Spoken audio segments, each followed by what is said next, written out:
Hey, so in this video, I'm gonna share with you 10 different ways you can make money that don't necessarily have an age restriction. So you don't have to be 18, you don't have to be 21 in order to make money with some of these different sources. And I'm not here to sell you anything today. I don't have an online course to sell to you. I hate when people make these videos and their solution for making money for other people is to just sell you their $1,000 course that they're trying to just pitch you on the entire video. So I'm not doing that today. The only thing I do ask is that you subscribe to the channel if you wanna see more videos like this one. And if you find the video to be helpful, don't forget to drop a like and leave a comment down below on your thoughts on some other ways to make some money. So without any further ado, let's get into this video. Let's start with number 10 here, which is something that I don't hear too often, but I think it's really easy to sell to a lot of people. And that is by digitizing family photo books for other people. So the reason why this is so easy to sell is because it's a very sentimental item. And when I think about my family photos, this is one of the things that I really care about in my life. See, you could always make more money, but you can never get those family photos back. And so, you know, if my family's house was to ever burn down, if my parents' house were to ever burn down,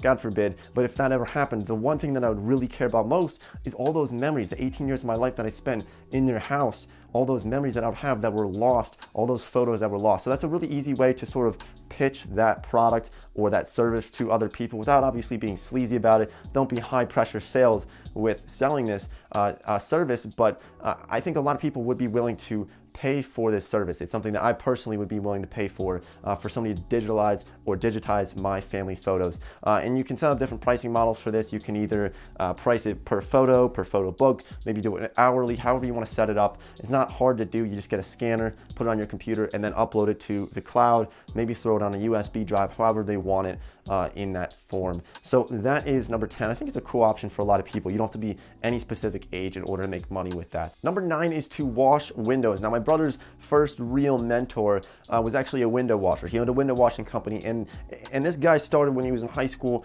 by washing his family's windows and then his neighbors' windows and the neighbors of neighbors. Now he's making hundreds of thousands of dollars per year by washing windows. He washes windows at Princeton, at hospitals, at senior living homes, many universities in the local area, and he's making a pretty decent amount of money from starting when he was in high school to where he is now. He's in his 40s now, but he's doing very well with this business. So washing windows, I don't want to promote any dangerous activity, so be careful, obviously. Don't be climbing up, dangling from ladders 25 feet in the air. Be very careful with it, but it's something that you can do, and it's not hard to get set up with this. Besides buying a ladder, which you don't always need, you can really, you can get a squeegee at Lowe's for $12, and then you get some buckets, you get some soap, you get some other towels and whatnot. It's a pretty easy setup, but you just get a squeegee, and there's a certain form to it, certain kind of art form. Takes maybe a couple weeks to learn at most. You just practice on your own window, and you can start washing windows for other people and for businesses. That is an option for people. Number 8 is to buy and sell phones. I see Apple Kreider talking about this sometimes. This is something that he used to do, and you don't have to necessarily sell these online on places like eBay if you're not able to do that. But you can buy them from your friends, you can buy them from local sources, even from Craigslist, and then flip them and sell them. Now, a way to even boost your profits even more is to repair phone screens. So if you're good at repairing phone screens, it probably has a knack to it. I've never repaired a phone screen, so I can't specifically talk on that too much, but I can tell you that there is money in that, and you can certainly make a pretty decent amount of money by buying phones from friends, from families, from other people that you might see on the street. You say, hey, I see you have a broken phone there, you want me to just buy it off of you, and then, or you can find somebody in public. Maybe you're at an ice cream shop and you say, hey, person in front of me in line, I see you have a broken phone screen. I can fix that for you for $40 or whatever your price might be. I'm not sure how much it costs to repair phones, but that's something you could do as well. Number 7 is to become a video editor for YouTubers. Now, this is not something you can learn overnight. You can't just decide to be a video editor and next week you're gonna be one. It takes a lot of time and skills to really build this up to be good at editing videos. But if you can build this skill up over time and you can get better at cameras and videography and understanding how to make films, then this is something that you could do. And this is really more and more prevalent that we see YouTubers, there's thousands of YouTubers, there's hundreds of thousands of YouTubers, but the top ones, they never actually edit their own videos. They outsource that work to somebody else. And a lot of YouTubers who say live in Los Angeles actually have video editors somewhere over in Europe. So like the UK, they have them in London, in Germany sometimes, who will edit their videos while the YouTuber sleeps. So they're always getting content out. It's a really interesting concept, but there's more and more room out there for video editors to edit for other creators, or even for businesses, you can offer video services as well. You can expand that and make commercials for businesses and whatnot. Obviously, like I said, it's not just a simple thing where you just go out and you say you're going to be a video editor and the next day you're a video editor. It takes a lot of time, a lot of skill to build that up. So I don't want to underplay it and make it sound like it's easy to do. So number 6 actually comes with a pretty funny story, but that is by scrapping metal.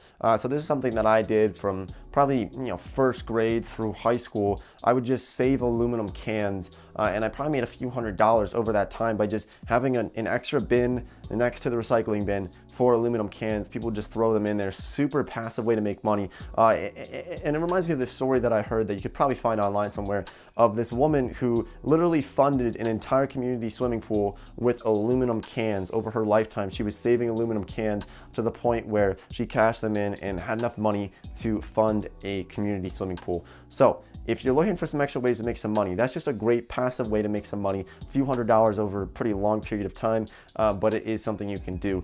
And you can be more active about this as well. If you don't want to be passive, if you want to make more money by scrapping metal, you can look for different sources of metal. So you can scrap steel, you can scrap copper. Copper's a couple dollars a pound at least. And various other metals as well. You can look up something called iScrap. I think it's called iScrap.com. Not sponsored. I barely even know what the website's called, but I end up on it every couple of months looking at the scrap prices for metal. But you can see all the scrap prices in your local scrap yards and how much money you can get for scrapping certain metals in your area. Number 5 is to resell vintage clothing. Now, for some reason, it seems as though when you throw the word vintage in front of something, it somehow doubles the price of it. And I don't really understand why, but it does. So when I was in Venice Beach last week, I noticed all these vintage clothing stores selling these jackets, these bomber jackets and other types of flannel shirts and stuff for like 80, 90, 100 plus dollars for a lot of these things that I could find in my hometown for 50 cents Sunday at the local thrift shop. So this obviously creates a pretty obvious business opportunity here. You can buy clothes at certain places if you source them correctly and then resell them as vintage to other people who might have maybe a little bit too much money on their hands, and maybe they're just really stylish and they like how it looks, from a 1980s Chicago Bulls bomber jacket that they might pay $150 for, that you got for $1.50 at your local thrift shop, or maybe from somebody that you know who just threw it on the side of the road. So it's an option for a lot of people. And the best way to do this is obviously selling it online, selling it on Etsy, selling it on eBay. But if you can't do that because your parents won't help you set up an eBay account or won't help you set up an Etsy account, then you could still do it locally. You could still sell them locally on some other apps like Letgo, OfferUp, Craigslist. Be careful with Craigslist. Be careful with all those. If you're actually meeting up with people, you definitely have your parents with you or somebody who can help you out if you need any help with that. Just a little warning there. So for number 4, we're going to kind of jumble a bunch in here together, and that is by doing any services in your local community. So more specifically, we're talking about something like yard work, selling firewood, doing some small scale landscaping operations, shoveling snow removal. There's a lot of different possibilities: painting houses, painting the insides of the house, doing some other odd jobs that you might find within your local community. I know I worked on an alpaca farm for a little while, and I'm not a big fan of alpacas. I learned too much about them and they're just not my favorite animals. Let's not get into that. But the easiest way to do this is to just look at your local newspaper or your local ads, maybe on Craigslist, and find out what services people are offering, and then just figure out how to do it and then offer it to other people. A lot of these are pretty straightforward. Don't do something that you're not terribly comfortable with. Like, don't be trying to chop down trees if you've never used a chainsaw before. But if it's, raking leaves, then go for it. It's a way to make money. And I think a lot of people overlook this because they don't want to work with their hands, but it's a very upfront business, cash in the hands, and it's pretty straightforward. So I think it's something that people should do if they're looking to make some money. It's pretty straightforward, pretty easy to do. So another way that you can make money, this is something you could do if you're in school, maybe you're in middle school, junior high, high school.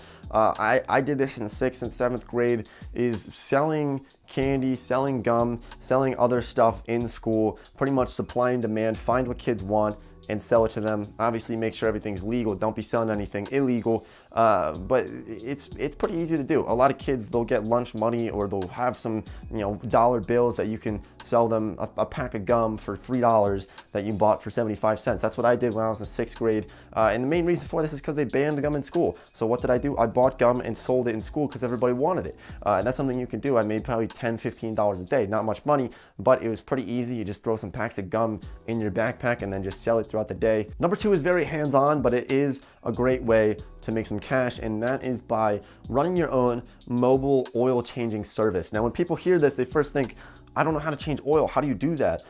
Trust me, it's not terribly difficult to do. I've been doing it my entire life. It's not hard to learn. It's very straightforward. I think I've been saying straightforward a lot in this video, but it's very easy to do to change oil on a vehicle. But more on top of this though, what you can do is hit them with the upsells. Obviously be ethical about it. Don't be trying to upsell them on something that doesn't need to be sold. But for example, if you go over to somebody's house and you change the oil in their vehicle, which might take you 30 minutes maybe to do, you can say, hey, by the way, I notice your car is pretty dirty. You want me to wash that for you? You can do it for an extra $15. Or maybe you want to vacuum the inside of the car, maybe change transmission fluid, maybe test the battery, maybe do some other tests on the vehicle. And you can upsell them on a lot of different products or services for their vehicle. And that's something that I would personally do. This is the kind of the business model of Jiffy Lube and other oil changing services. They'll get you in there for the oil change, and then they'll upsell you on a lot of different things. Obviously, make sure that you're being honest about it, and also don't be doing something that you're not comfortable doing or that you're not knowledgeable about when you're dealing with a vehicle. So don't be trying to change brake lines if you've never done it before. That's not a good idea. Leave that stuff up to the mechanic. But I'm talking about the simple things like changing oil, changing fluids in a vehicle, checking different things on the vehicle, something that you can upsell for some of those cars. Number one is to start your own podcast. Some of the top podcasters right now are making over $1 million per year by running ads on their podcast. So the reason why this can be really interesting is because there's not that many podcasters out there, but also you're really establishing this pretty deep connection with your listeners through a podcast. So you might talk for an hour on your podcast and you're talking to that person. You're in their ear with their headphones on, talking to them for an hour. And imagine how much impact that could have if you have millions of listeners, millions of downloads every month. It can really add up, and you can not only gain some influence and help some people, but you can also make some money by running ads, because those people will trust you when you're running those ads. That's why you get really high ad rates with podcasts, because the people trust the person who's talking in the podcast. So that's something you can do at any age as well. So that's this video. Thanks everybody for watching. Like I said, drop a like, leave a comment down below on some other ways that you can make some money, and I'll see everybody next time.